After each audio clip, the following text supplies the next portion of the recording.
बच्चों इस समय हमारा जो चैप्टर चल रहा है वो चैप्टर चल रहा है ग्रेविटेशन का। और आज मेरा ग्रेविटेशन का ये चौथा वीडियो है और आज मैं आपको ग्रेविटेशनल फील्ड के बारे में बताऊंगा अपनी बेटी के यूट्यूब के चैनल मेरे पिताश्री की पाठशाला पे, जो चैनल मेरे को मेरी बेटी वंशिका अग्रवाल ने बना करके दिया है। और इस चैनल पे मैं आपको पढ़ा रहा हूं फिजिक्स, और फिजिक्स में इस समय जो हमारा चैप्टर चल रहा है वो चैप्टर चल रहा है ग्रेविटेशन का। तो चलिए बच्चों टॉपिक स्टार्ट करते हैं। तो आज मेरे YouTube चैनल मेरे पिताश्री की पाठशाला पे मेरे पापा आपको ग्रेविटेशनल फील्ड के बारे में बताएंगे। तो मैं पीछे आती हूँ, मेरे पापा आपको पढ़ाएंगे। बच्चों आज का वीडियो मेरा ग्रेविटेशनल चैप्टर का चौथा वीडियो है और आज मैं आपको पढ़ाऊंगा ग्रेविटेशनल फील्ड के बारे में कि किस तरीके से एक बॉडी अपने चारों तरफ एक ग्रेविटेशनल फील्ड बना के रखती है। बच्चों आप में से जो भी बच्चे 11th में हैं और पहली बार ग्रेविटेशन को पढ़ रहे हैं वो इस टॉपिक को बहुत ध्यान से पढ़ें, क्योंकि जब आप 11th पास करके 12th में जाओगे तो सिमिलर ही एक चैप्टर आपको मिलेगा। पहला चैप्टर है वो है इलेक्ट्रोस्टैटिक का, और इलेक्ट्रोस्टैटिक और ग्रेविटेशन का काफी कंसेप्ट एक ही जैसा होता है। यहाँ ग्रेविटेशनल फील्ड है और वहां पर इलेक्ट्रिकल फील्ड है। ठीक है, जो बच्चे नीट और आईआईटी की तैयारी कर रहे हैं मैं ऐसी उम्मीद करता हूं कि उनका जो है कोर्स एक बार रिवाइज हो चुका होगा और वो अपने आप को पॉलिश करने के लिए, अपने परफॉर्मेंस को इंप्रूव करने के लिए और स्पीड इंक्रीज करने के लिए इस वीडियो को देख रहे होंगे। ठीक है, तो वो भी इसी एटीट्यूड के साथ देखें कि मेरे को ग्रेविटेशन के साथ साथ इलेक्ट्रिकल का कंसेप्ट भी कवर करना है। दोनों का काफी कंसेप्ट एक ही जैसा है, काफी सिमिलरिटीज है दोनों चैप्टर्स में। उस यहाँ पर मास हमारा फील्ड बनाता है, वहां पर चार्ज हमारा फील्ड बनाता है। ठीक है बच्चों, तो चलिए स्टार्ट करते हैं आज का टॉपिक ग्रेविटेशनल फील्ड। और मैं सबसे पहले आपको समझाता हूं कि मेरा फील्ड क्या होता है, क्योंकि अभी तक मैंने आपको जितनी फिजिक्स पढ़ाई है उसमें फील्ड टाइप की चीज अभी आई नहीं है। तो बच्चों सबसे पहले मैं बताता हूं कि फील्ड क्या होता है। फील्ड बच्चों क्या होता है कि जैसे कि हमारी चाहे लिविंग थिंग हो या नॉन लिविंग थिंग हो, ठीक है, उसके अंदर कोई ना कोई अपनी क्वालिटी होती जरूर है। ठीक है, कोई ना कोई क्वालिटी होती है, तो उसकी उस क्वालिटी का इफेक्ट जितनी दूर तक जाता है, ठीक है, उस क्वालिटी का इफेक्ट जितनी दूर तक जाता है उसको हम कहते हैं उसका फील्ड। ठीक है, फील्ड क्या होता है? क्वालिटी का फील्ड होता है। ठीक है, जितनी दूर तक उस क्वालिटी का फील्ड जाता है उसको हम कहते हैं फील्ड। ठीक है, अब देखिए मैं अपनी बात को एग्जाम्पल देके पहले बताता हूं और फिर आऊंगा ग्रेविटेशन के ऊपर। ठीक, सपोज करिए कि आप कहीं एक ऐसी जगह हो जहां पर बहुत ज्यादा अंधेरा है। ठीक है, बहुत ज्यादा अंधेरा है, आप फंस गए हो, कहीं से आपको रास्ता नहीं मिल रहा है। तो उस कंडीशन में क्या होगा कि, ठीक है, उस कंडीशन में क्या होगा कि आप कोई रास्ता ढूंढोगे लेकिन आपको मिलेगा नहीं।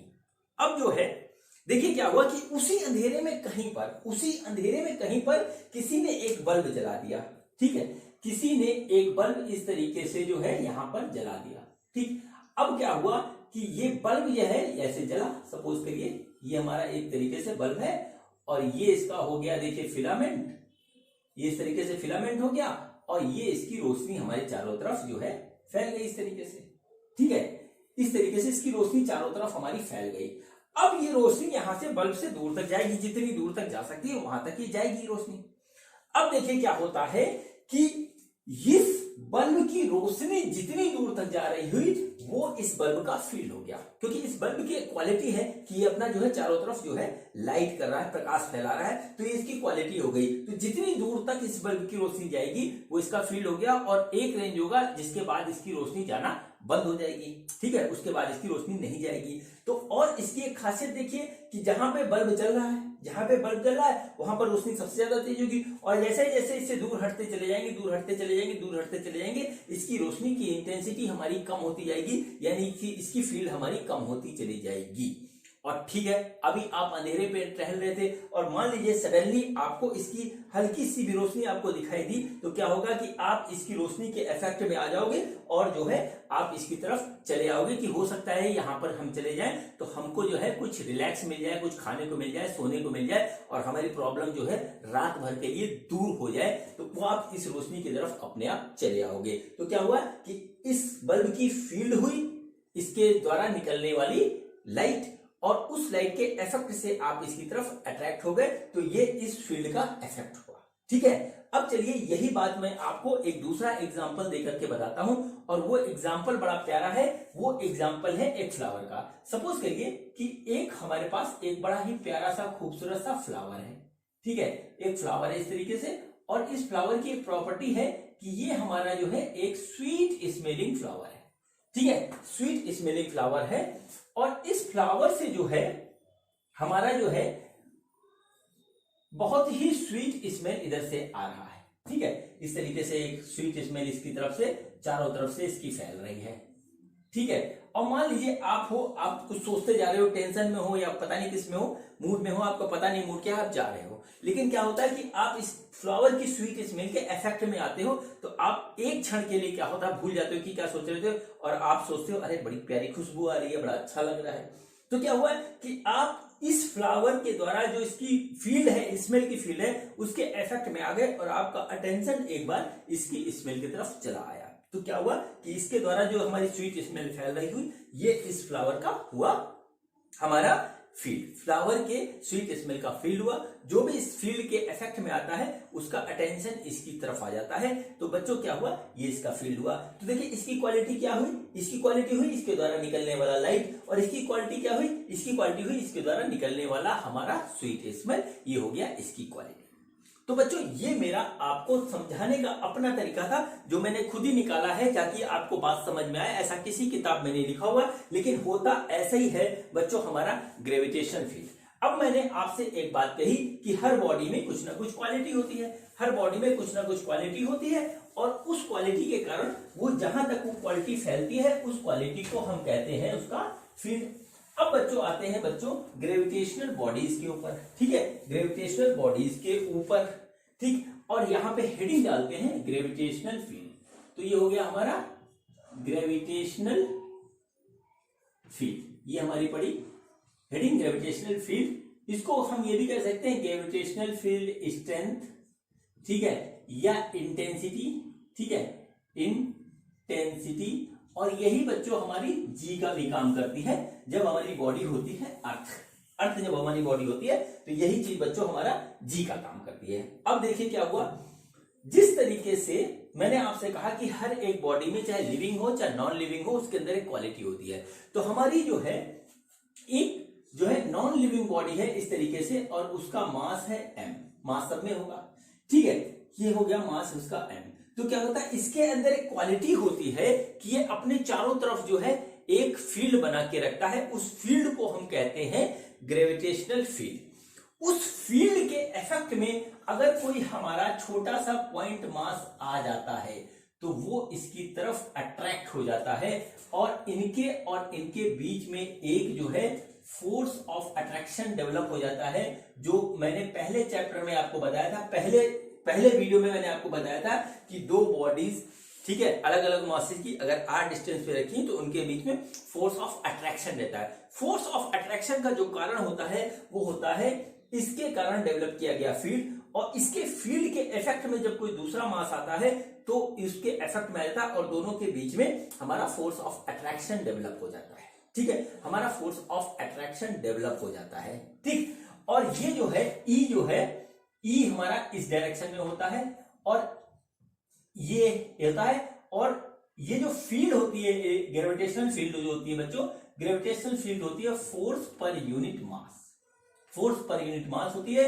ये हमारा एक वेक्टर क्वांटिटी है, ठीक है, वेक्टर क्वांटिटी है, ठीक है, वेक्टर क्वांटिटी है, और इसका डायरेक्शन होता है towards the mass, towards the mass, ये हमारा होता है इसका डायरेक्शन। अगर हम इसको यहां से सपोज करें कि ये हमारा डिस्टेंस r है, ठीक है, ये डिस्टेंस r है, और इसको हम पॉजिटिव डायरेक्शन ले तो ये हमारा जो है निगेटिव डायरेक्शन हो जाएगा, इसलिए हम E को इस तरीके से भी कह सकते हैं -f/m, इस तरीके से भी हम इसको कह सकते हैं, ठीक है बच्चों। तो क्या हुआ कि इस बॉडी ने अपनी चारों तरफ एक फील्ड बना रखी है, उस फील्ड के इफेक्ट में यदि कोई छोटा सा मास आता है तो वो इसकी तरफ मूव करने लगता है, या जो है अट्रैक्ट हो जाता है, ठीक है, ठीक है, और यहां पर इनके बीच में एक फोर्स डेवलप हो जाता है, एक फोर्स डेवलप हो जाता है।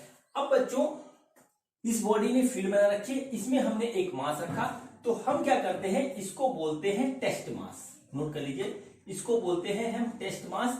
और इसकी वैल्यू बच्चों बहुत कम होती है, ये होती है m टेंस टू 0, ये होती है हमारी m टेंस टू 0, ये हमारी इसकी वैल्यू होती है, बहुत कम लगते हैं। कम क्यों रखते हैं बच्चों, मैंने आपसे ये बात बताई, अभी हम एक्सपेरिमेंट कर रहे हैं, तो क्या हुआ है कि हम कम इसलिए रखते हैं कि ये मास जो है कहीं अपना फील्ड अभी डेवलप ना कर दे, क्योंकि हर एक जो है मास का अपना ग्रेविटेशनल फील्ड होता है इस यूनिवर्स में। अगर हम यहाँ पे बड़ा मास रख देंगे तो क्या हुआ, उसका भी अपना एक फील्ड डेवलप हो जाएगा और उसके इफेक्ट में ये वाला मास आ जाएगा। तो अभी हम एक्सपेरिमेंट कर रहे हैं और एक्सपेरिमेंट में हमने क्या किया कि एक हमने बड़े मास के फील्ड के में दूसरा एक छोटा सा मास रखा, वो इसकी तरफ अट्रैक्ट हो गया, इसके ऊपर एक फोर्स रखने का और वो इधर मूव करने लगा।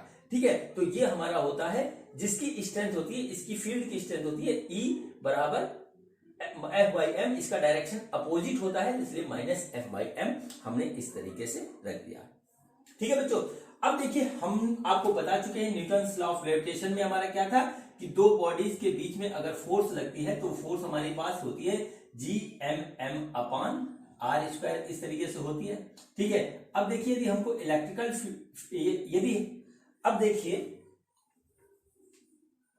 अब देखिए हमको यदि ग्रेविटेशनल फील्ड निकालनी है तो वो हमने आपको बताया कि फोर्स पर यूनिट मास, ठीक है, फोर्स पर यूनिट मास होगा तो वो हमारा आ जाएगा Gm, ठीक है, वो हमारा आएगा G_M स्मॉल m बटे r² इंटू m से m कट गया डिवाइडेड बाई m से m कट गया,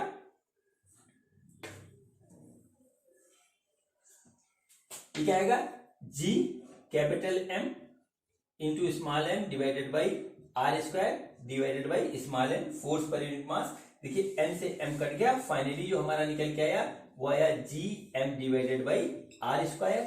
ठीक है, अब इसका डायरेक्शन इधर नेगेटिव है, अपोजिट है, तो हम यहां पर माइनस लगा सकते हैं। तो बेसिकली हमारा हो गया E equal to minus Gm divided by r², ये हमारा फार्मूला हुआ। और बच्चों ये जो फार्मूला हुआ हमारा, ये हमारा होता है पॉइंट मास के ऑब्जेक्ट के लिए, पॉइंट मास या स्फेरिकल मास के ऑब्जेक्ट के लिए इसको हम अप्लाई कर सकते हैं।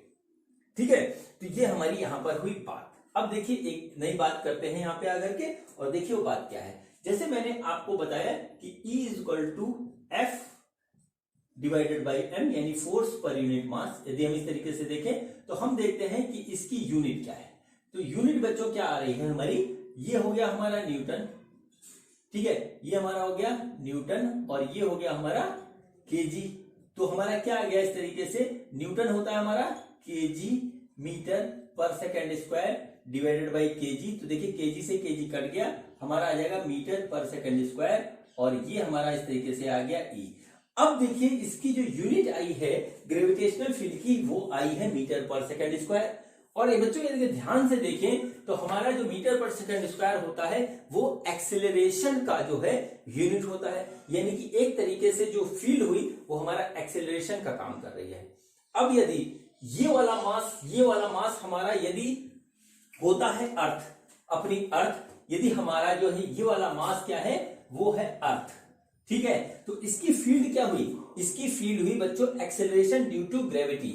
ठीक है, इसकी फील्ड हुई अर्थ की, जो हमारी अर्थ की फील्ड हुई वो हुई एक्सेलरेशन ड्यू टू ग्रेविटी। ठीक है, ये हुई और इसको हम G कहते हैं, ये स्टार्टिंग में इसीलिए मैंने G लिखा था, यानी कि अर्थ की जो ग्रेविटेशनल फील्ड हुई वो हमारी हुई G, acceleration due to gravity. और उसके बारे में मैं आपको पिछले 2 वीडियो में बहुत अच्छी तरीके से बता चुका हूं। ठीक है, तो बच्चों एक तरीके से देखिए हमारे क्या हुआ, किसी भी मास की जो है ग्रेविटेशनल फील्ड वो जो है उसकी ग्रेविटी के बराबर होती है। इस तरीके से आप बात को समझ लीजिए। ठीक है बच्चों, तो यहां पर ये बात आई। अब दूसरी बात यहां पे एक डेवलप होती है कि फोर्स पर यूनिट मास इसको क्यों लिया गया। ठीक है, ग्रेविटेशनल फील्ड को डिफाइन करने के लिए फोर्स पर यूनिट मास क्यों लिया गया, यहां पर एक क्वेश्चन हल्का सा ये अराइज होता है। ठीक है, इसको डिफाइन करने के लिए। अब बच्चों देखिए बात यहां पर ये होती है, फिर से आना पड़ेगा हमें बल्ब की कहानी पे। देखिए ये हमारा हो गया एक मास, ठीक है, ये मास m है, और इस मास से जो है r डिस्टेंस पे यहां पर एक हमारा 2 kg का मास रखा हुआ है जो कि इसके ग्रेविटेशनल फील्ड में है, और इधर एक रखा हुआ है हमारा 10 kg का मास। ठीक है, यहां से यहां तक की डिस्टेंस r है, यहां से यहां तक की डिस्टेंस r है। ठीक है, दोनों की डिस्टेंस हमारी r है। ठीक है, इधर हम सपोज कर लेते हैं कि फोर्स इसके बीच में जो लग रहा है वो है F1 और उसकी वैल्यू है Gm into 10 divided by r square. इधर हमारे पास फोर्स है, वो फोर्स है F2 और वो आ रहा है हमारा Gm into 2 divided by r square. अगर हम ध्यान से देखें तो हमारे पास इस तरीके से आ जाएगा 10 Gm divided by r square, और यहां पर एक आता है F2 जो कि आ जाएगा हमारा 2 Gm divided by r square. अब थोड़ा सा रुक जाते हैं। तो क्या हुआ बच्चों, एक हमारा मास है, मास के चारों तरफ फील्ड है, और उस फील्ड में हमारे दो मास रखे हुए हैं इक्वल डिस्टेंस पे, एक इधर 2 kg है, एक इधर 10 kg है। ठीक है, और इसके ऊपर फोर्स लग रहा है जो कि फोर्स के रूल के हिसाब से लगेगा, जो कि फोर्स आया ये। ठीक है, देखिए फोर्स आया अलग अलग, इसका 10 Gm है, इसका 2 Gm बाई आर स्क्वायर है, ऐसा फोर्स है। अब जैसे सपोज करिए फिर बल्ब पे आते हैं, बल्ब यहां जल रहा है तो बल्ब की जो रोशनी इंटेंसिटी चारों तरफ कितनी होगी, उसकी जो होगी इक्वल डिस्टेंस पे इक्वल होगी, यानी कि बल्ब की फील्ड इक्वल डिस्टेंस पे इक्वल होगी, चाहे इधर देखें चाहे इधर देखें। अब यहां पे फोर्स तो अलग अलग आ रहा है। ठीक है, यानी कि फोर्स हमारा फील्ड नहीं है, फोर्स जो है दूसरे मास की प्रेजेंट का जो है एक सबूत है। अब हमारा फील्ड देखना है तो बच्चों कितना होगा, दोनों तरफ हमारा फील्ड बराबर होना चाहिए इक्वल डिस्टेंस पे। वो हमारा कैसे निकलता है, वो हमारा बच्चों ऐसे ही निकलता है। इस मास को हम सपोज करते हैं M1 और इसको सपोज करते हैं M2। अगर हम इस तरीके से सपोज कर लें तो हमारा आएगा F1 डिवाइडेड बाई M1, और यहां पर आ जाएगा E2 नहीं E, वो आ जाएगा E2 ही कर लीजिए। ये E1 हमने निकाल लिया F1 डिवाइडेड बाई M1, और यहाँ E2 निकाल लिया हमने F2 डिवाइडेड बाई M2। ठीक है, देखिए F1 हमारा क्या है 10 Gm बटे आर स्क्वायर इंटू 10, और यहां पे क्या है 2 Gm divided by r square into 2। इस तरीके से है, 10 से 10 कट गया, 2 से 2 कट गया, तो हमारा ओवरऑल जो आ रहा है E1 वो आ रहा है Gm divided by r square, और यहां पर E2 आया है Gm divided by r square. जरा इसको ध्यान से देखिए। ठीक है, हमने अलग अलग फोर्सेस लेके चले थे, दोनों वैल्यू अलग अलग थी, लेकिन हमने जब फोर्स पर यूनिट मास निकाला तो वो वैल्यू हमारी इक्वल आ गई, और वो आ गया हमारा E1 बराबर E2, और इसको हम कह सकते हैं E। इसका मतलब क्या हुआ कि हमारा जो फील्ड होता है, ग्रेविटेशनल फील्ड होता है, वो हमारा ग्रेविटेशनल फोर्स पर यूनिट मास होता है, क्योंकि इक्वल डिस्टेंस पे हमारा जो है फील्ड इक्वल होगा। ठीक है, इक्वल डिस्टेंस पे हमारा फील्ड इक्वल होगा, इसीलिए हम इसको फोर्स पर यूनिट मास लेते हैं। ये डिफाइन करने का अपना तरीका था। ठीक है बच्चों, तो ये हो गई हमारी फील्ड। अब जैसे मैंने यहां पर एक मास लिया है, उसके द्वारा हमने जो है निकाला है फील्ड, और दूसरा मास हमने बहुत छोटा से ले लिया, पॉइंट मास ले लिया है, जिसके कारण हमने ये सपोज कर लिया है कि ये अपना जो है फील्ड नहीं बताता। लेकिन बच्चों प्रैक्टिकल में जितने भी मास है हमारे, छोटे बड़े जैसे भी हैं, वो सारे अपने चारों तरफ एक फील्ड बना करके रखते हैं। अब यहां पर एक बात आती है कि यदि हमारे पास एक से ज्यादा मास है, ठीक है, एक से ज्यादा मास हमारे पास है, तो उसका फील्ड क्या होगा। ठीक है, एक से ज्यादा मास हमारे पास है तो उसका फील्ड क्या होगा, उसको हम कैसे कैलकुलेट करेंगे। ठीक है बच्चों, तो देखिए हमारे पास क्या हुआ, एक मास है ये M1, एक मास है ये दूसरा M2, एक मास है हमारे पास M3। इस तरीके से सपोज करिए हमारे पास मासेस हैं, और हमको यहाँ पे निकालना है इसके कारण फील्ड। ये सपोज करिए हमारे पास पॉइंट P है। ठीक है, तो ये डिस्टेंस हो गई बच्चों R1, ये डिस्टेंस हो गई R2, ये डिस्टेंस हो गई बच्चों R3। इस तरीके से, ठीक है, इस तरीके से ये हो गई हमारी।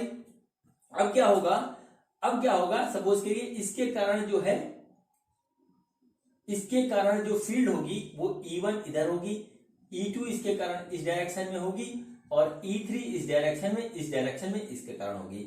अब नेट फील्ड बच्चों जब हम यहां पे निकालेंगे, नेट फील्ड निकालेंगे, तो वो होगा हमारा E1 plus E2 plus E3 का वेक्टर सम। इस तरीके से अगर n मास है तो n टाइम्स तक भी हम इसको ले जा सकते हैं, क्योंकि जो है ग्रेविटेशनल फील्ड हमारा जो है एक वेक्टर क्वांटिटी है। ग्रेविटेशनल फील्ड हमारा एक वेक्टर क्वांटिटी है, तो नेट फील्ड किसी पॉइंट पे हम निकालेंगे तो इंडिविजुअल पार्टिकल्स के कारण जो हमारा ग्रेविटेशनल फील्ड बन रहा है उसका वेक्टर सम ही हमारा जो है वो होगा हमारा net gravitational field at particular point. Net gravitational field at particular point. तो बच्चों यहां पर आकर के हमारा पूरा कंसेप्ट जो है थ्योरेटिकल का कंसेप्ट हमारा खत्म हो गया, जो है पूरा थ्योरेटिकल का कंसेप्ट हमारा फिनिश हो गया ग्रेविटेशनल फील्ड का। अब इस कंसेप्ट को हम किस तरीके से अप्लाई करते हैं न्यूमेरिकल्स में, वो अब मैं आपको बताता हूं। तो चलिए अब स्टार्ट करते हैं न्यूमेरिकल्स। बच्चों सबसे पहले मैं एक बहुत ही साधारण क्वेश्चन करवा रहा हूं, और देखिए क्वेश्चन क्या है। क्वेश्चन बहुत सिंपल सा है। ये हमारे पास एक मास है, पॉइंट मास है 10 केजी का, ठीक है। इस पॉइंट मास से हमको 10 मीटर की दूरी पे इस पॉइंट P पे हमको क्या निकालना है, ग्रेविटेशनल फील्ड निकालना है। तो बच्चों ग्रेविटेशनल फील्ड का फार्मूला हमारा यहाँ पे क्या लगेगा, Gm divided by r square, और G होता है हमारा 6.67 इंटू 10⁻11 इंटू m है हमारा 10, और R भी हमारा 10 है, तो 10 इंटू 10 हो गया आर स्क्वायर, ये गया कट, और हमारा आ गया 6.67 इंटू 10⁻12 न्यूटन पर केजी। ये हमारा इस तरीके से आ गया ग्रेविटेशनल फील्ड। ये बच्चों बहुत ही साधारण क्वेश्चन था, जस्ट फॉर प्रैक्टिस मैंने आपको करवा दिया, ठीक है बच्चों। क्वेश्चन इसमें अच्छे बनते हैं जब हमारे पास एक से ज्यादा मास होते हैं, यानी कि हमारा सुपरपोजिशन का कंसेप्ट लगता है। तो बच्चों सबसे पहले मैं आपको एक क्वेश्चन करवाता हूं कि हमारे पास देखिए 2 पॉइंट मास है, एक का मास है m1 और दूसरे का मास है हमारा m2, और इसके बीच की दूरी है हमारी r, ठीक है। इसके बीच की दूरी है हमारी r, और इसको जो है मिलाने वाली लाइन इस तरीके से है, ठीक है। तो सपोज करिए ये पॉइंट यहां पे है, इस पे हमको निकालनी है ग्रेविटेशनल फील्ड। तो इस पॉइंट पे इस मास के कारण ग्रेविटेशनल फील्ड इधर होगा, और इस पॉइंट पे इस मास के कारण ग्रेविटेशनल फील्ड इस तरीके से होगा, ठीक है। यानी कि हम इसके बीच में कहीं पर भी मास देखेंगे, कहीं पर भी ग्रेविटेशनल फील्ड देखेंगे, तो इस मास के कारण इस डायरेक्शन में होगा, इस मास के कारण इस डायरेक्शन में होगा, ठीक है। अब एक पॉइंट हमारा ऐसा होगा, सपोज करिए यहां पर होता है E1 और यहां पे होता है हमारा E2, ठीक है। तो हमारा एक पॉइंट इसके बीच में एक ऐसा होगा जहां पर ग्रेविटेशनल फील्ड 0 होगा, ठीक है। जहां पर ग्रेविटेशनल फील्ड 0 होगा, तो हमारा क्वेश्चन है कि find out the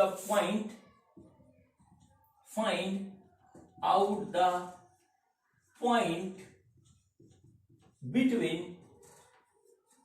between mass m1 and m2 where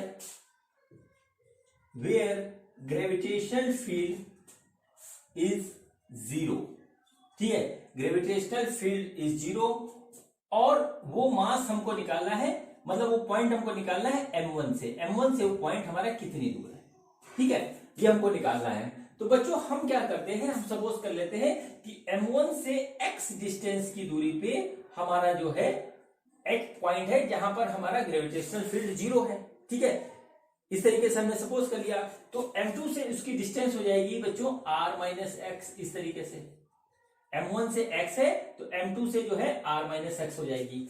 अब देखिए m1 के कारण जो इलेक्ट्रिकल फील्ड, m1 के कारण जो हमारा ग्रेविटेशनल फील्ड होगा वो बच्चों होगा E1, ऐसा मान के चलते हैं, और यह आ जाएगा Gm1 divided by x square, और m2 के कारण जो ग्रेविटेशनल फील्ड होगा वो होगा E2, और वो होगा हमारा Gm2 upon r minus x square, इस तरीके से होगा।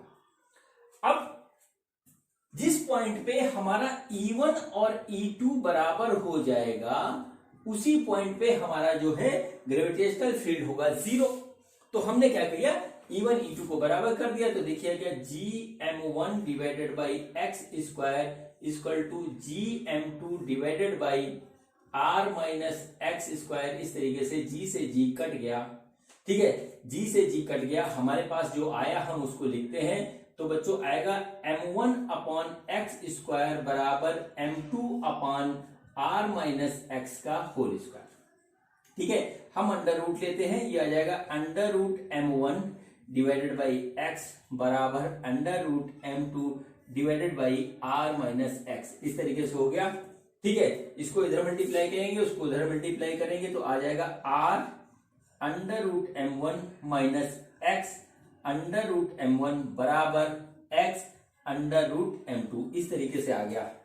ठीक है, इसको फर्दर सॉल्व करेंगे तो हमारा आ जाएगा x under root m1 plus under root m2 बराबर r अंडर रूट m1। ये हमारा इस तरीके से आ गया, यानी x की जो वैल्यू आई वो आई r under root m1 divided by under root m1 plus under root m2। ये डिस्टेंस होगी m1 के पॉइंट से, m1 वाले मास से ये डिस्टेंस होगी जहां पर हमारा ग्रेविटेशनल फील्ड होगा। तो बच्चों ये जो हुआ इसका हुआ हमारा आंसर। ये हमारा हो गया इसका आंसर। ठीक है, ये हमारा हो गया आंसर। यदि हमको इधर से निकालना होता तो हमें x इधर से लेते तो हमारा निकल जाता। अब इसमें कभी आपको मास 10 kg या 40 kg दे रखा होगा, बीच में कुछ डिस्टेंस दिया होगा, तो सवाल इसी तरीके से होगा। मैंने एक जनरल फॉर्म में इसको करवा दिया। ठीक है बच्चों, ये हमारा जो है कंसेप्ट था हमारा पॉइंट मास और सुपरपोजिशन का। अब बच्चों मैं आपको एक और क्वेश्चन करवाने जा रहा हूं, इससे एक नया कंसेप्ट निकलेगा और उसको आप देखिएगा। ठीक है बच्चों, तो हमारे पास क्वेश्चन क्या है? क्वेश्चन ये है कि हमारे पास एक स्क्वायर है। ठीक है, स्क्वायर है और स्क्वायर के हर एक कॉर्नर पे हमारा एक मास रखा हुआ है। ठीक है, हमारा एक मास रखा हुआ है। तो देखिए बच्चों क्या हुआ, ये एक मास है, ये एक मास है, ये हमारा इस तरीके से एक मास है और ये हमारा इस तरीके से एक मास है। ये स्क्वायर का कॉर्नर्स है इस तरीके से। ठीक है, इस तरीके से स्क्वायर के कॉर्नर्स हैं और ये हो गया 1, ये हो गया 2, ये हो गया m मास है, ये भी मास है m, और ये हो गया बच्चों हमारा थर्ड मास, ये भी m है, ये हो गया फोर्थ, ये भी मास m है। इसकी डिस्टेंस जो है स्क्वायर का साइड है वो हमारा a है। ठीक है, स्क्वायर का साइड a है। तो हमारा पहला क्वेश्चन है, देखिए क्वेश्चन ये मैं दो क्वेश्चन इसी में करवाऊंगा। एक में एक पॉइंट होगा और दूसरे में हमारा पॉइंट चेंज हो जाएगा, जहां पर हमको निकालना है इन चारों मासेस की वजह से ग्रेविटेशनल फील्ड। ठीक है, ग्रेविटेशनल फील्ड निकालना है। तो देखिए बच्चों पहला पॉइंट हम लेते हैं यहां पर, इस साइड के बीचों बीच में हमने यहां पर लिया और इसको हमने सपोज कर लिया कि ये पॉइंट P है हमारा। तो हमारा जो है इन चारों मासेस की वजह से पॉइंट P पे ग्रेविटेशनल फील्ड क्या होगी ये हमको निकालना है। ठीक, तो देखिए कैसे करेंगे। इस मास की वजह से ग्रेविटेशनल फील्ड का डायरेक्शन ये होगा, इस मास की वजह से ग्रेविटेशनल फील्ड का डायरेक्शन ये होगा, इस मास की वजह से ग्रेविटेशनल फील्ड का डायरेक्शन देखिए क्या होगा, इस तरीके से होगा। इस मास की वजह से ग्रेविटेशनल फील्ड का डायरेक्शन क्या होगा, इस तरीके से होगा। ठीक, अब देखिए साइड ए दे रखी है तो ये हमारा हो जाएगा a/2, ये हमारा हो जाएगा a/2, और बच्चों ये जो डिस्टेंस होगी इसको हमें निकालना है। तो देखते हैं कि ये डिस्टेंस हमारी क्या होगी। ठीक, तो ये देखिए ये हमारा ट्रायंगल हुआ राइट एंगल ट्रायंगल। तो राइट एंगल ट्रायंगल में हम निकालेंगे, ये हमारा हाइपोटेन्यूज हो रहा है। तो इसको यदि हम इस तरीके से मान लें कि ये हमारा x है, तो x हमारा हो जाएगा a/2 का whole square plus a square, यानी a square by 4 plus a square, यानी कि 5/4 a स्क्वायर। ये वैल्यू आएगी x स्क्वायर की, यहाँ x स्क्वायर होगा, x स्क्वायर इक्वल टू इतना। ये हमने x मान लिया, ये भी x होगा, बराबर होगा।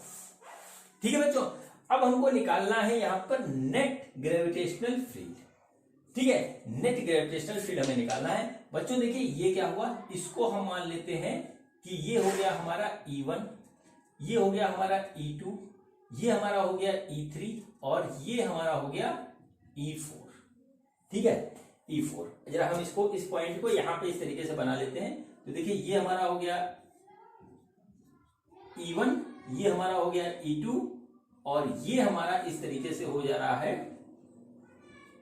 E3 and E4। ठीक है, हम क्या करते हैं, ग्रेविटेशनल फील्ड जो होता है वो हमारा होता है वेक्टर क्वांटिटी, और हम क्या करते हैं इसके जो है हॉरिजॉन्टल और वर्टिकल कंपोनेंट बना लेते हैं। तो सपोज करते हैं कि ये एंगल थीटा है बच्चों, तो ये एंगल भी हमारा होगा थीटा, ठीक है, ये एंगल हमारा थीटा होगा। तो इसका कंपोनेंट इधर एक आएगा हमारा E3 cos थीटा इधर, इसका कंपोनेंट इधर एक आएगा हमारा E4 cos थीटा इधर, और ये जो है देखिए क्या होगा, ये हमारा इस तरीके से होगा E3 sin थीटा, और ये हो जाएगा हमारा E4 sin थीटा। इस तरीके से हमारा जो है दोनों इस तरीके से आएगा। अब देखिए हमारा जो नेट निकलेगा, तो बच्चों देखिए हमारा क्या है, एक तो हुआ x डायरेक्शन में ग्रेविटेशनल फील्ड और दूसरा हुआ y डायरेक्शन में ग्रेविटेशनल फील्ड। तो x डायरेक्शन में जो हमारा ग्रेविटेशनल फील्ड हो रहा है वो हो रहा है E1 plus E2 plus E3 cos theta, ठीक है, प्लस E4 cos थीटा, इस तरीके से हो रहा है। देख लीजिए। और y डायरेक्शन में हमारा जो हो रहा है वो केवल बच रहा है E3 sin theta plus E4 sin theta, ठीक। अब देखते हैं ये E1 E2 E3 क्या है और इसका डायरेक्शन क्या है, फिर हम इसको निकाल देंगे। तो सबसे पहले बच्चों हम निकालते हैं थीटा, ठीक है। थीटा देखिए बेसिकली क्या हुआ, थीटा हमारा ये हुआ। अगर हम यहां से इसको देखें तो हम साइन थीटा और कॉस थीटा ही डायरेक्ट निकाल देते हैं इस वाले ट्रायंगल में। तो देखिए साइन थीटा हमारा क्या आएगा, साइन थीटा आ रहा है हमारा जो है ये a अपॉन x, ये हमारा आ रहा है साइन थीटा, x हमने यहाँ पे निकाल रखा है, इस तरीके से आ गया हमारा ये a अपॉन x। और cos थीटा जो आ रहा है बच्चों वो आ रहा है a/2 अपॉन x, ठीक है, a/2 अपॉन x, x की वैल्यू हम यहां से निकाल लेंगे, ठीक। चलिए अब E1 E2 E3 E4 पहले कैलकुलेट करते हैं, ठीक। तो देखिए क्या हुआ हमारा क्या हुआ, E1 देखिए क्या होगा, E1 होगा हमारा GM divided by R square, इससे निकालेंगे तो G है और M है और R है हमारा a/2 का होल स्क्वायर, तो ये आ जाएगा हमारा 4GM divided by a square, ये आ गया E1, ठीक है। E2 भी हम निकालेंगे तो E2 भी हमारा इतना ही आएगा क्योंकि इन दोनों का मिडिल पॉइंट है, इसका डायरेक्शन इधर है, इसका डायरेक्शन इधर है, और वो इस तरीके से हमारा आ जाएगा ये, ठीक है। डायरेक्शन अलग होने के कारण क्या हो जाएगा, E1 is equal to minus E2, ये हमारा हो जाएगा, इसको आप देख लीजिए, ये E1 है और माइनस E2 ऐसे हो गया, ठीक है, ये एक दूसरे के अपोजिट है, ठीक। ये हमारी एक बात यहां से निकल के आई, इसको आप नोट कर लीजिए। और अब हम निकालते हैं E3 और E4, E1 E2 की वैल्यू हम यहां नोट कर लेते हैं, E1 is equal to E2 magnitude में वो आ रहा है 4GM अपॉन a स्क्वायर, ठीक है, इस तरीके से मैग्नीट्यूड में है यहां पर, ये आ गया इस तरीके से। अब देखिए यहां पर हम निकालते हैं E3, ठीक है। तो देखिए बच्चों E3 हमारा क्या हुआ, E3 जो हो गया, E3 जो हुआ वो हुआ हमारा GM अपॉन x स्क्वायर, इस तरीके से। तो GM और x स्क्वायर की वैल्यू आई है ये, तो बच्चों हो जाएगा 4/5a स्क्वायर, ये वैल्यू हो गई E3 इस डायरेक्शन में, ठीक है, इस डायरेक्शन में हमारा हो गया। और सिमिलरली E4 जो है वो भी हमारा इतना ही आएगा क्योंकि सारा फिगर हमारा एक जैसा बन रहा है, ठीक है, सारा फिगर हमारा एक जैसा बन रहा है, तो हमारा इतना ही आएगा। तो ये वैल्यू हो गई हमारी E3 और E4 की। अब हमें निकालना है EX नेट, ठीक है, EX निकालना है। तो अभी मैंने आपको दिखाया था कि E1 equal to minus E2, E1 E2 की वैल्यू सेम आई है लेकिन डायरेक्शन अलग अलग है, इसलिए हमारा माइनस लगा है। तो E1 की जगह हम माइनस E2 की जगह हम माइनस E1 या E1 की जगह माइनस E2 रख दें तो हमारा बदल जाएगा, यानी यहाँ पे माइनस E2 रख दिया तो देखिए दोनों जाएगा कट, तो ये टर्म हो गया हमारा खत्म। बचा क्या हमारा, ये बचा, ठीक है, बचा क्या हमारा, ये बचा। तो हम देखो यहां पर फिर से निकालेंगे इसकी वैल्यू, यहां पे इसकी वैल्यू निकालेंगे बच्चों। तो देखिए E4 cos थीटा इधर है और E3 cos थीटा इधर है, यानी ये एक दूसरे के अपोजिट है, ठीक है। और मैग्नीट्यूड वाइज देखिए E3 का मैग्नीट्यूड और E4 का मैग्नीट्यूड हमारा आपस में इक्वल है, ठीक है, आपस में इक्वल है, यानी कि ये भी इक्वल एंड अपोजिट हो गए, तो ये भी दोनों जाएंगे कट, और हमारा EX इस तरीके से हो जाएगा 0। ठीक है, देखिए ये इस डायरेक्शन में है, E4 cos थीटा इस डायरेक्शन में, E3 cos थीटा एक डायरेक्शन में, एक दूसरे के अपोजिट डायरेक्शन में है। एंगल दोनों के बीच का बराबर है और E3 और E4 का मैग्नीट्यूड इक्वल है, तो ये दोनों कट जाएंगे तो EX हो गया हमारा 0, बचा केवल EY। ठीक है, बचा केवल EY। अब हम इसको कैलकुलेट कर देते हैं। ठीक है, अब बचा केवल EY, तो हम इसको कैलकुलेट करते हैं बच्चों। तो देखिए E3 E4 का मैग्नीट्यूड हमारा सेम है, तो हमारा EY जो आ जाएगा, EY का जो मैग्नीट्यूड आएगा वो आएगा 2E3 sin थीटा, ये आ जाएगा। और यहां लिखेंगे 2E3 की वैल्यू है 4GM अपॉन 5A² और साइन थीटा है बच्चों A/x, और x की वैल्यू जो आई है 5/4। ठीक है, जो x की वैल्यू हमारी जो आ रही है वो हो रही है 4GM बटे 5A² into A upon x² इतना है, तो ये हो जाएगा √5A की, और ये 2 पर हो जाएगा। देखिए x² इतना है तो x की वैल्यू आ जाएगी √5/2A, वही मैंने यहां पर रख दिया है। ठीक है, देखिए a से a यहां पे कट गया, 2 से 2 मिल जाएगा तो आ जाएगा 16GM डिवाइडेड बाई 5√5A²। ये हमारा EY आया, और यही हमारा होगा E नेट इस पॉइंट पे। E नेट होगा इस पॉइंट पे। मैं आपको मोटा मोटा बता देता हूं मैंने क्या किया। देखिए इस पॉइंट को हमने उठा के यहां लगाया, देखिए कितने हमारे लग रहा है, E1 इस डायरेक्शन में, E2 इस डायरेक्शन में, E1 इस डायरेक्शन में, E2 इस डायरेक्शन में, ये दोनों इक्वल है, एक दूसरे को कैंसिल कर देंगे। E3 और E4 का भी मैग्नीट्यूड हमारा बराबर है, डायरेक्शन ऐसे है। हमने क्या किया, इनका कंपोनेंट ले लिया। ठीक है, हॉरिजॉन्टल कंपोनेंट और वर्टिकल कंपोनेंट लिया। हॉरिजॉन्टल कंपोनेंट इनके बराबर आ रहे हैं, ये एक दूसरे को कैंसिल कर देंगे, यानी कि x डायरेक्शन में जो हमारा ग्रेविटेशनल फील्ड इस डायरेक्शन में आ रहा है वही अपोजिट डायरेक्शन में आ रहा है, यानी कि x डायरेक्शन में ग्रेविटेशनल फोर्स हो जाएगा हमारा 0। y डायरेक्शन में जो हमारा बचेगा ग्रेविटेशनल फील्ड वो हमारा होगा 2E3 sin थीटा, क्योंकि E3 और E4 बराबर है। यहां पर E3 की मैग्नीट्यूड हमने रख दिया और साइन थीटा की वैल्यू रख दी, जो हमारी ये निकल के आई थी उससे हमारा कैलकुलेट होकर के आ गया ये। ठीक है, खैर ये तो कैलकुलेशन हुई, कैलकुलेशन करवाना मेरा मकसद नहीं, मेरा मकसद है कंसेप्ट समझाना। अब देखिए यहां पर क्या हुआ, यहां पर एक जो है हमारी वैल्यू आई है, इसकी वैल्यू आई, और ये वैल्यू आई है बच्चों हमारी पॉजिटिव। ठीक है, कुछ भी आया हो, कैसे भी आया हो, इस बात को समझिएगा कि हमारा जो है, हमने एक स्क्वायर के कॉर्नर्स पे इक्वल मास रखे और इस पॉइंट पे हमने निकाला ग्रेविटेशनल फील्ड जो कि आया हमारा पॉजिटिव। अब हम स्क्वायर सेम रखेंगे लेकिन ग्रेविटेशनल फील्ड निकालने का पॉइंट बदल देंगे, तब देखिएगा हमारा ग्रेविटेशनल फील्ड क्या आता है, और उसी में छुपा है हमारा कंसेप्ट। ठीक, तो देखिए हमारे पास क्या है, हमारे पास ये एक स्क्वायर है और स्क्वायर के कॉर्नर्स पे हमारे रखे हुए हैं इक्वल मासेस, मास m, और स्क्वायर का साइड है हमारा a। ठीक, कुछ इस तरीके से, ठीक कुछ इस तरीके से ये आया, इस तरीके से आया हुआ है। अब जो है थोड़ा बड़ा बना लेते हैं वरना दिक्कत होगी।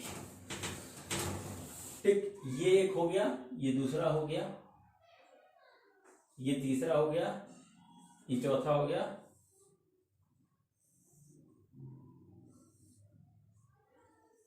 ये हो गया। ठीक, ये साइड है हमारा a, इस तरीके से है, ये मास है m, ये भी मास है m, ये भी मास है m, ये भी मास है m। इसको डाल लेते हैं a, इसको डाल लेते हैं b, इसको डाल लेते हैं c और d, 1 2 3 4, इस तरीके से ये हमारा हो गया, 1 2 3 4 इस तरीके से हो गया। हमको इस बार ग्रेविटेशनल फील्ड निकालना है इसके डायगोनल के पॉइंट ऑफ इंटरसेक्शन पे, यहां पे निकालना है। ठीक है, अगर हम इस पॉइंट को O मान लें बच्चों, इस पॉइंट को O मान लें, तो यहां से जब हम ग्रेविटेशनल फील्ड निकालेंगे, ठीक है, तो ये हमारा हो जाएगा R, ये इसके लिए R हो जाएगा, यानी कि OA बराबर OB बराबर OC बराबर OD, ये हमारा काम करेगा R का, और ये है इक्वल। ठीक है, स्क्वायर है, डायगोनल का हाफ हमारा इक्वल है, साइड A है, तो हमारा डायगोनल जो होगा बच्चों, डायगोनल होगा वो हमारा होगा A√2।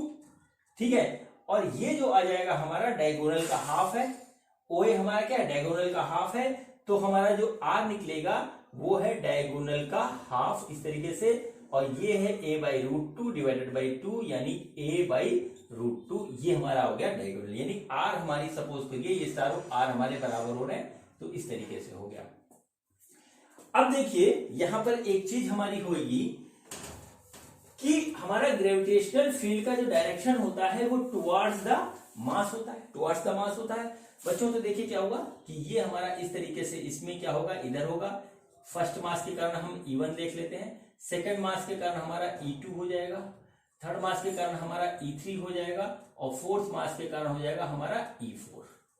ठीक है, इस तरीके से आ रहा है। हम फार्मूला कौन सा लगाएंगे, फार्मूला लगाएंगे पॉइंट मास वाला, और होता है कि E = gm/r²।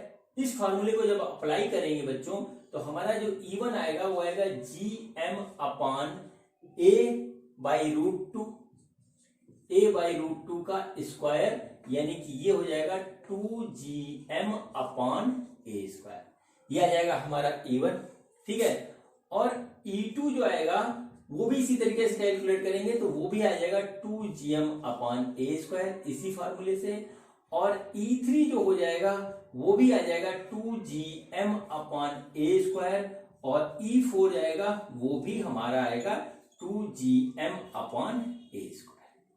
तो बच्चों ये हो गई हमारी मैग्नीट्यूड ऑफ जो है E1, E2, E3, E4 due to 4 masses placed at the corner of a square having side A।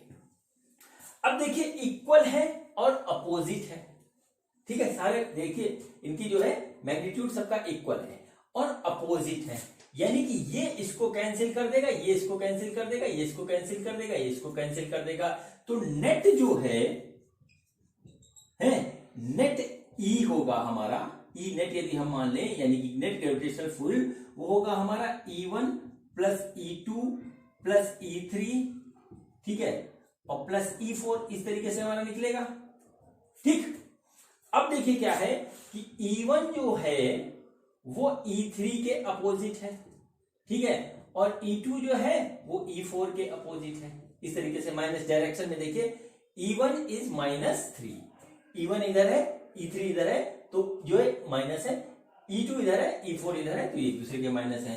तो यदि हम इसको यहाँ पे प्लेस कर दें तो E1 प्लस E2 की जगह हमने रख दिया -E4 प्लस हमारा, ठीक है, E3 की जगह हम रख दे रहे -E1, ठीक, ये हमारा आ गया, और प्लस हो गया E4, ठीक है, तो ये चार हो जाएंगे कट, और यहां पर आ जाएगी वैल्यू हमारी 0 E नेट। बस यही मेरे को आपको बताना था, और यहीं से मैं बात शुरू कर रहा हूं अगली। अभी हमने थोड़ी देर पहले इसी सिस्टम में हमने ग्रेविटेशनल फील्ड की इंटेंसिटी यहां निकाली थी, तो उसकी कुछ वैल्यू आई थी। अब यहां निकाल रहे हैं तो वो आ रहा है 0, ठीक है। ये बच्चों हमको बहुत बड़ा रिजल्ट देता है। रिजल्ट क्या देता है कि जब हमारा किसी पॉइंट के अराउंड हमारा मास डिस्ट्रीब्यूशन सिमेट्रिक है, ठीक है, किसी पॉइंट के अराउंड हमारा मास डिस्ट्रीब्यूशन सिमेट्रिक है, तो वो उस पॉइंट पे हमारा ग्रेविटेशनल फील्ड 0 होता है। फिर से नोट कर लीजिए, अगर किसी पॉइंट के अराउंड हमारा मास डिस्ट्रीब्यूशन सिमेट्रिक है तो हमारा जो है उस पॉइंट पे ग्रेविटेशनल फील्ड 0 होता है। देखिए यहां पे सिमेट्रिक है, जितनी डिस्टेंस पे यहां पे मास है और जितना मास है उतनी ही डिस्टेंस पे यहां पे मास है और उतना ही मास है, जितनी डिस्टेंस पे यहां पे मास है, ठीक है, और जितना मास है उतनी ही डिस्टेंस पे यहां पे मास है और उतना ही मास है, तो यहां पर हमारा ग्रेविटेशनल फील्ड हो गया 0, क्योंकि पॉइंट के अबाउट मास डिस्ट्रीब्यूशन हमारा है सिमेट्रिकल, ठीक है। तो अब कोई भी सिस्टम हो, यदि किसी पॉइंट के अराउंड हमारा मास डिस्ट्रीब्यूशन सिमेट्रिकल होता है तो वो हमारा उस पॉइंट पे हमारा जो है ग्रेविटेशनल फील्ड होता है 0, और इस कंसेप्ट को अब हम यूज करेंगे एक रिंग में, ठीक है, एक रिंग में। और देखिए हम किस तरीके से इसको अप्लाई करते हैं, और नई बात मैं आपको बताता हूं। मैंने अभी तक जो आपको ग्रेविटेशनल फील्ड बताया है वो बताया है पॉइंट मास के लिए या स्फेरिकल मास के लिए, ठीक है, पॉइंट मास, ठीक है, पॉइंट मास या स्फेरिकल मास, क्योंकि हम स्फेरिकल मास को भी जो है, स्फेरिकल मास को भी हम जो है लेते हैं पॉइंट मास की तरह, ठीक है, पॉइंट मास की तरह हम लेते हैं। उसका फार्मूला क्या आया, जी, उसका फार्मूला जो आया हमारे पास वो आया E = gm/r²। ये हमारा इस तरीके से निकल के आया और वेक्टर क्वांटिटी होता है। लेकिन बच्चों अगर हमारे पास पॉइंट मास नहीं है, एक्सटेंडेड मास है, तो क्या होगा ग्रेविटेशनल फील्ड? क्वेश्चन यहाँ पे ये राइज होता है, क्योंकि सारे मासेस तो यूनिवर्स में पॉइंट मास की तरह है नहीं, कुछ एक्सटेंडेड मास है, तो क्या होगा? वहां पे ये सिमेट्री वाला कंसेप्ट हम अप्लाई करते हैं और देखिए कैसे करते हैं। ये देखिए हमारे पास एक है रिंग, ठीक है, एक रिंग है और इस रिंग का जो रेडियस है वो है r, रिंग का रेडियस है r और मास है हमारा m, ठीक। रिंग का रेडियस है हमारा r और मास है हमारा m, ठीक। और यदि हमको यहां पे इसके सेंटर पे निकालना है ग्रेविटेशनल फील्ड, तो वो बच्चों होगा जीरो। क्यों होगा जीरो?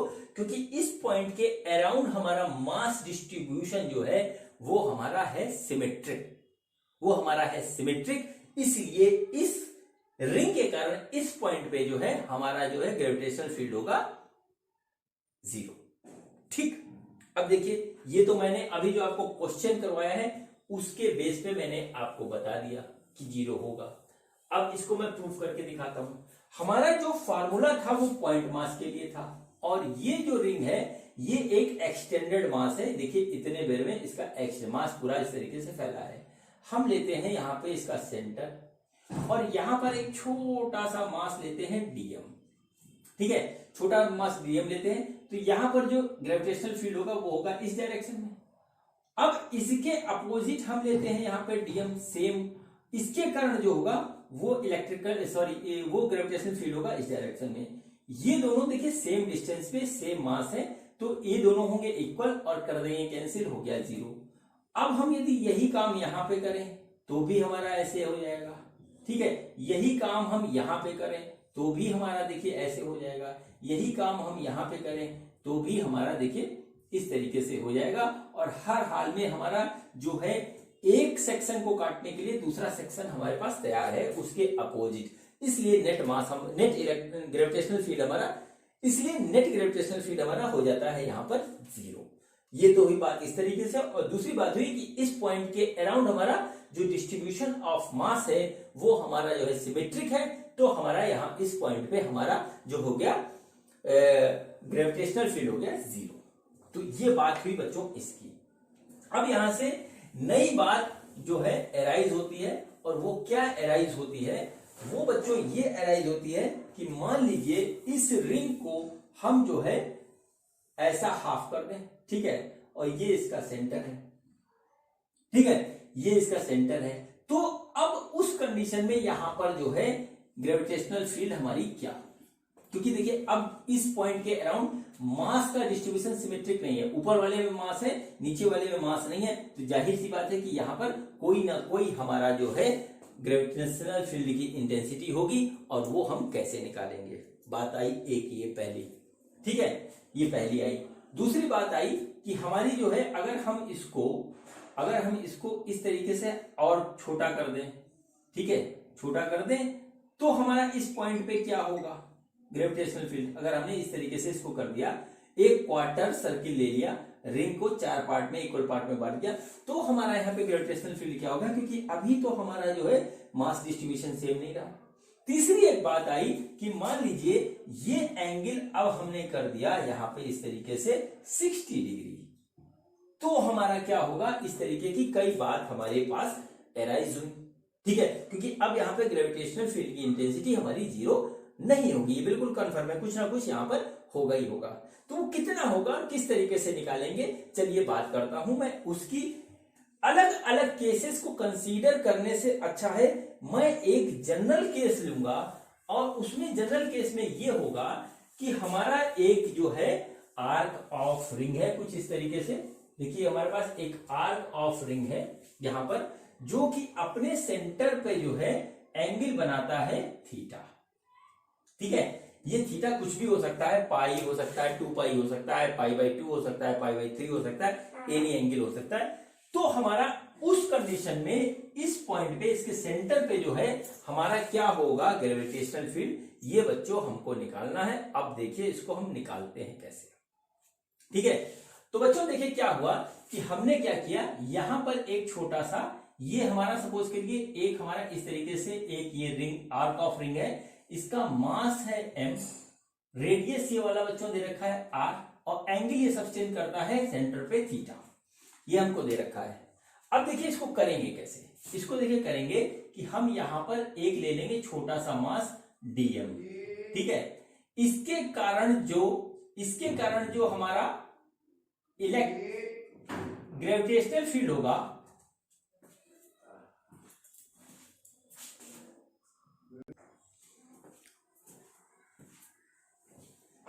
इसके कारण ग्रेविटेशनल फील्ड का डायरेक्शन इधर होगा। ये मास छोटा सा है तो हम सोचते हैं कि यहां पे ग्रेविटेशनल फील्ड आई है, डी छोटा सा आ गया, ठीक है।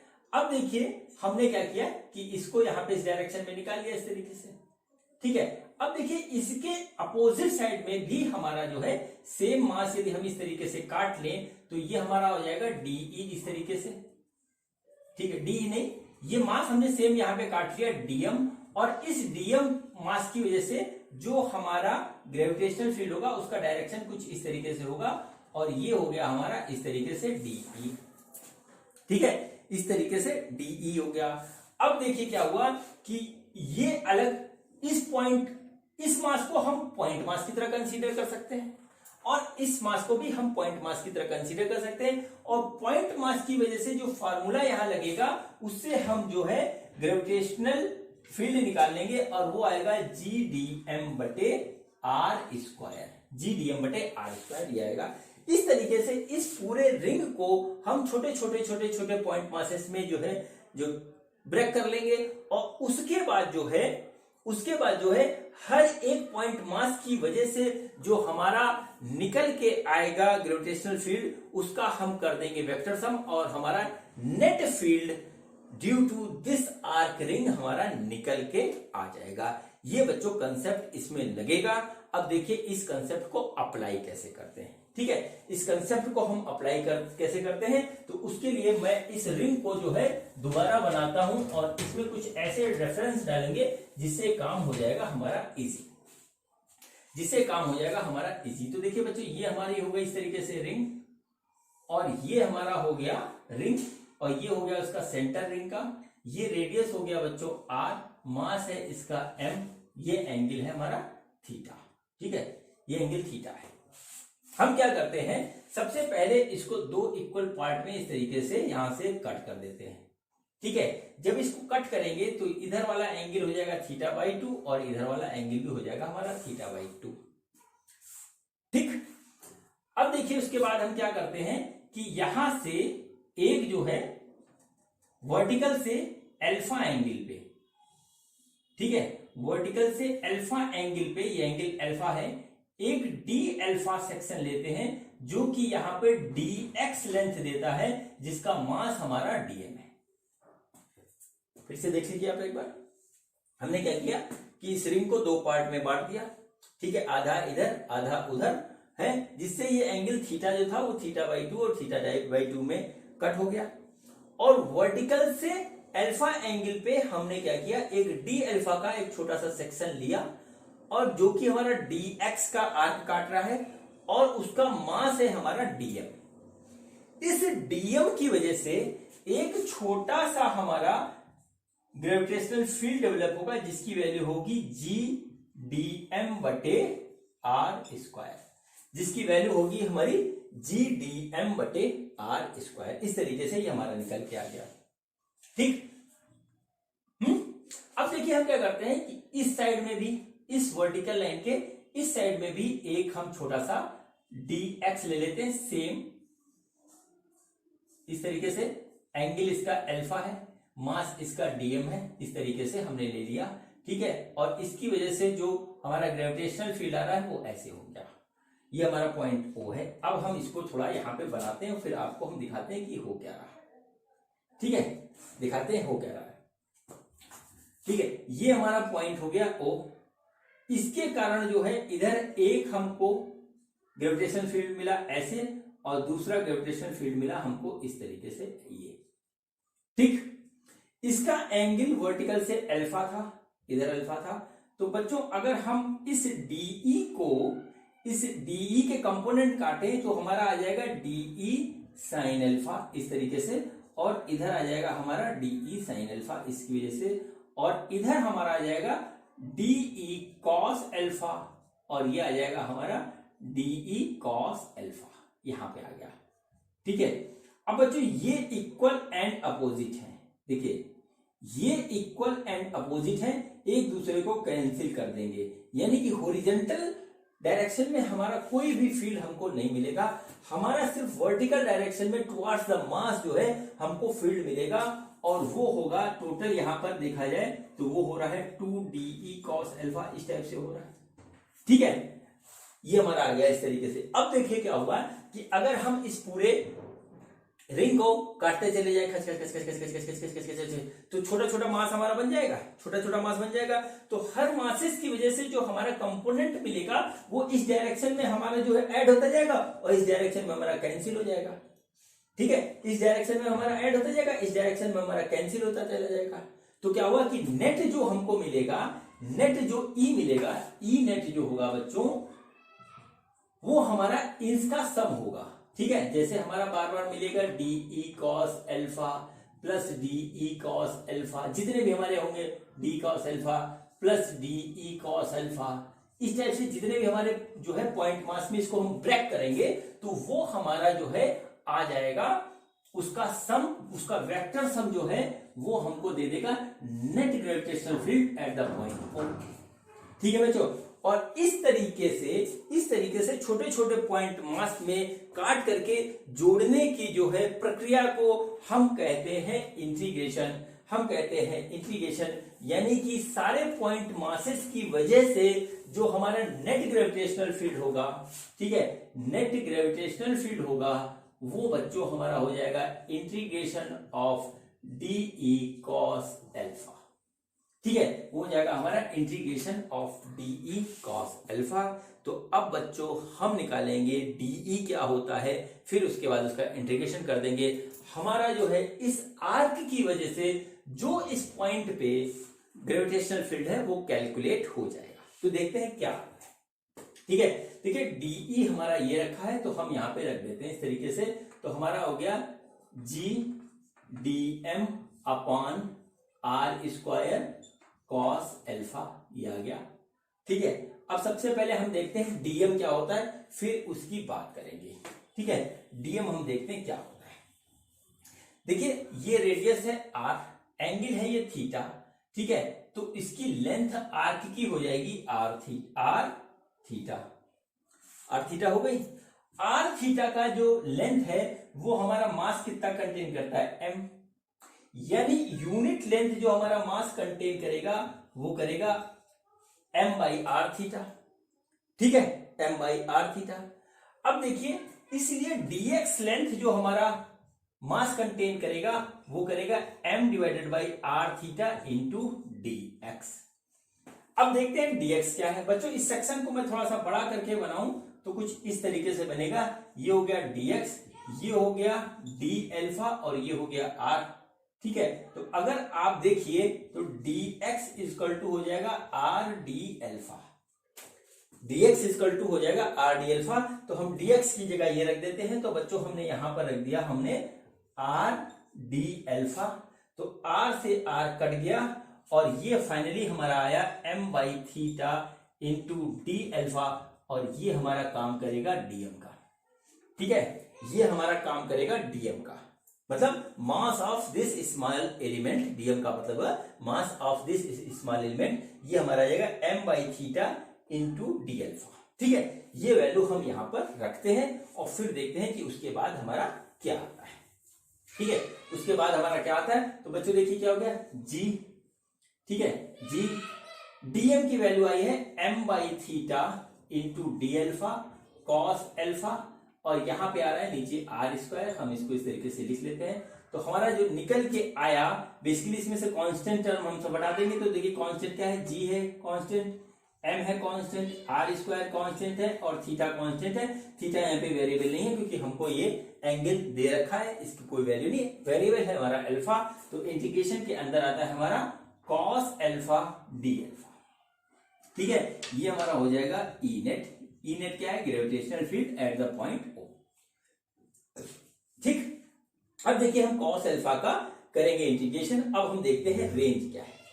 तो देखिए हमने अल्फा वर्टिकल से लिया है, अल्फा इधर जा रहा है, इधर का अल्फा पॉजिटिव है, इधर का अल्फा नेगेटिव हम ले लेते हैं, तो ये जाएगा माइनस थीटा बाई 2 और ये हो जाएगा थीटा बाई 2। जो एक्सट्रीम पॉइंट आ रही है वो आ रही है थीटा से थीटा बाई 2, तो इसकी जो लिमिट आएगी वो आएगी माइनस थीटा बाई 2 से थीटा बाई 2। अब हम इसमें इंटीग्रेशन की लगाएंगे प्रॉपर्टी। ठीक है, वो प्रॉपर्टी क्या होती है? वो होती है 2gm divided by r square theta और ये हो जाएगा 0 theta by 2 cos alpha d alpha. ये हमारा लग जाएगा। कौन सी प्रॉपर्टी लगी? प्रॉपर्टी बच्चों ये होती है इंटीग्रेशन की। इंटीग्रेशन हमारा यदि है माइनस ए से ए एफ एक्स डी एक्स, अगर हमको दे रखा है तो ये होता है 2 to a f x d x. ये प्रॉपर्टी होती है इंटीग्रेशन की। ठीक है, वो प्रॉपर्टी हमने यहाँ लगा दी। माइनस थीटा बाई 2 से थीटा बाई 2 था, इसी का हमने लिख दिया 0 से theta by 2 cos alpha d alpha. ठीक है, ये वाली प्रॉपर्टी हमने इसमें लगा दी, ये इंटीग्रेशन की प्रॉपर्टी है। अब बच्चों इसको करते हैं सॉल्व। ठीक है, इसको सॉल्व करेंगे तो देखिए क्या आएगा, 2gm divided by r square theta और ये हो जाएगा हमारा इंटीग्रेशन करने के बाद साइन थीटा बाई 2 आ जाएगा। इसको कर लीजिएगा, यही आएगा। ठीक, ये आ जाएगा, ये फाइनल एक्सप्रेशन हो गया। ठीक है बच्चों, तो एक आर्क की वजह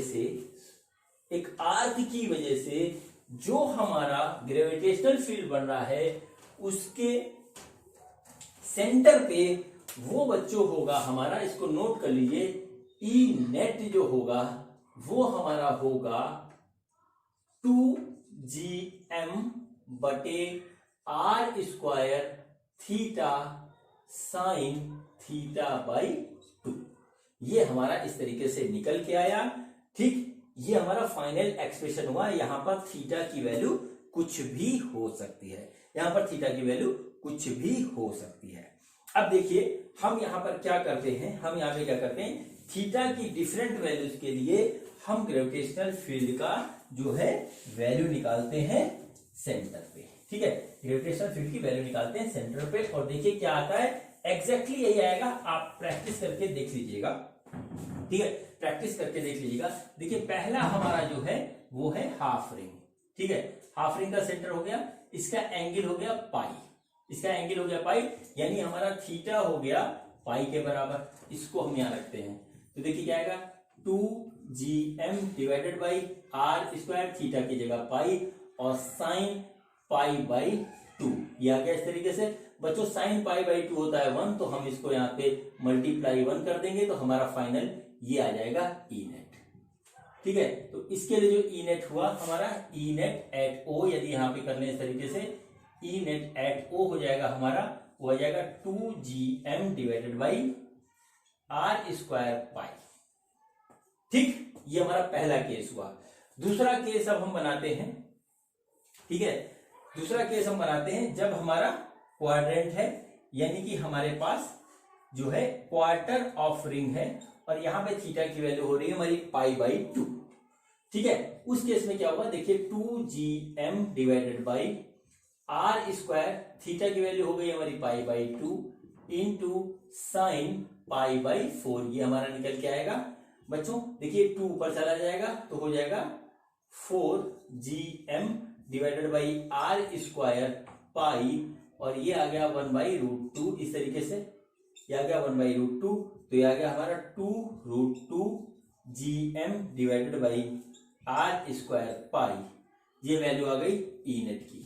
ठीक, ई नेट की इस तरीके से आ गई वैल्यू। तो हम यहाँ पे लिख सकते हैं कि इस पे जो हमारा ई नेट होगा वो बच्चों हो जाएगा 2√2 gm divided by r square by pi. इस तरह से हमारा निकल के आ गया। अब बच्चों इसमें क्वेश्चन हमारा कैसा भी आ सकता है कि यहाँ पर हमारा एंगल 30 है, 60 है सपोज कर लीजिए, या एंगल हमारा 30 है या कोई और एंगल है। आप हर एक एंगल के लिए आर के लिए निकाल सकते हो। ठीक है, gravitational field at the centre of arc, ठीक है, at the centre of arc, इस तरीके से निकाल सकते हो।